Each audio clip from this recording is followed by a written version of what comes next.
উপদেষ্টাদের দুর্নীতি নিয়ে মুখ খুলছেন তাদের আপনজনরা। ইতিমধ্যে আপনারা সবাই জানেন এনসিপির অন্যতম নেতা নাহিদ ইসলাম বলেছে উপদেষ্টারা নাকি সেফ এক্সিটের জন্য বিভিন্ন রাজনৈতিক নেতাদের সঙ্গে আতাত করেছে।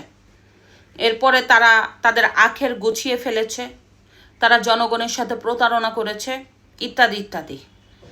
গতকাল আবার জামাতে ইসলামের অন্যতম নেতা নায়েবে আমির ডক্টর তাহের সাহেব সে আবার বলেছে কিছু উপদেষ্টারা ইতিমধ্যে একটা বিশেষ দলের সাথে আতাত করেছে একটা নীল নকশার নির্বাচন আয়োজন করার জন্য, এবং তারা একটা বিশেষ দলকে বিভিন্নভাবে সুবিধা দিচ্ছে। তাদের নাম অলরেডি কল রেকর্ড আছে, তাদের নাম প্রকাশ করারও হুমকি দিয়েছে।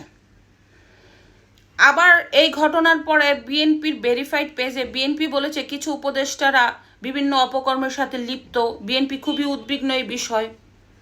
তো সব মিলে একটা জিনিস ভালো করে লক্ষ্য করেন, সবাই নাম প্রকাশ করার হুমকি দিচ্ছে কিন্তু নাম প্রকাশ করছে না। এটাও তো একটা দুর্নীতির শামিল, তাই না?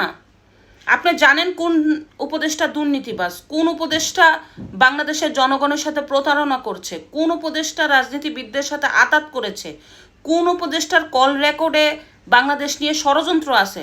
তাহলে আপনার নাম প্রকাশ না করে হুমকি দিচ্ছেন নাম প্রকাশ করব, তার মানে এর পিছনে একটা রহস্য আছে।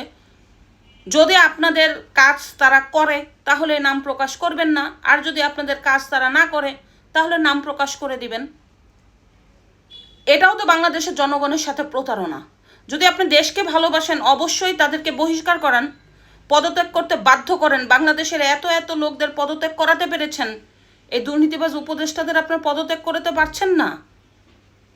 তাদেরকে পদত্যাগ করে তাদের নাম প্রকাশ করেন দেশের জনগণের সাথে কাছে, যে আসলে তারা কি কি দুর্নীতি করেছে।